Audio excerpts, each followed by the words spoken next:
എന്താ മോളെ? രാധിക അമ്മയെ കണ്ടു. അമ്മ എന്തായാലും മോളെ വിടില്ല. പക്ഷേ അതുകൊണ്ടൊരു സേഫ്റ്റി ഇല്ലല്ലോ. സുകുമാരിയുടെയും പ്രിയങ്കയുടെയും ഭീഷണി ഇപ്പോഴും അന്തരീക്ഷത്തിൽ ഒരു വാളായി കിടക്കുന്നുണ്ട്.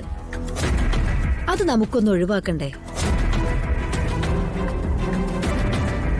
അതിന് വല്ല വഴിയും ഉണ്ടോ? ഉണ്ട്.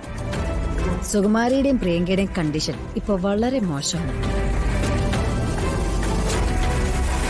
ജയിലിൽ നിന്ന് അവരെ ജാമ്യത്തിലിറക്കാൻ ഒരാളുമില്ല.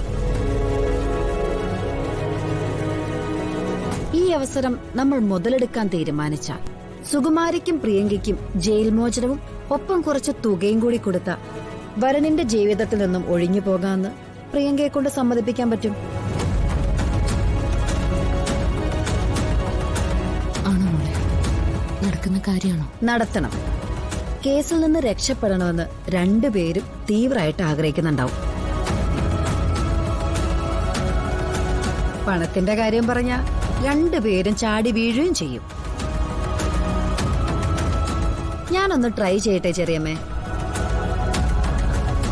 വേണ്ട വേണ്ട. ഇതിനു മുൻപ് വരണ്ട ജീവിതത്തിൽ നിന്ന് ഒഴിഞ്ഞു പോകാന്ന് പറഞ്ഞ് കോടികൾ വാങ്ങിച്ചതാ.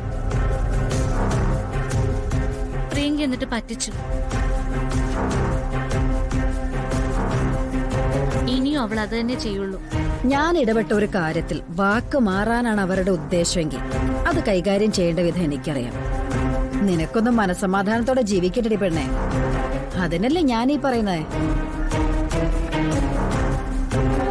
മോൾ എന്തായാലും ഒന്ന് ട്രൈ ചെയ്ത് നോക്ക്. ഇത്രയൊക്കെ പരീക്ഷ കഴിഞ്ഞിട്ട് കൃഷ്ണന്റെ അനുഗ്രഹം ഏറ്റവും കൂടിയ അവസ്ഥയിലാണ് ഇപ്പൊ ഇവിടെ എല്ലാവരും നിൽക്കുന്നത്. ഒരുപക്ഷെ മോളെ കൊണ്ട് തോന്നിച്ചതും ഭഗവാൻ തന്നെയായിരിക്കും. ഇത് നടക്കുമെന്ന് എന്റെ മനസ്സ് പറയുന്നു. നമുക്ക് നടത്തിയെടുക്കാം.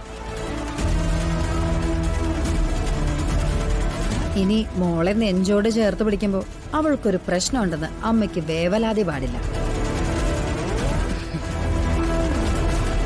എല്ലാം ശുദ്ധമാവട്ടെ. പ്രിയങ്കയുടെ ഭീഷണി എന്നേക്കുമായിട്ട് ഇവരുടെ ജീവിതത്തിൽ നിന്ന് ഒഴിഞ്ഞുപോട്ടെ. നിന്റെ അമ്മയ്ക്ക് കോടാനുകോടികൾ നിനക്ക് തരാനുണ്ടാവും. പക്ഷെ ഈ ചേച്ചിയെ കൊണ്ട് ഇതേ നടക്കും. മതി.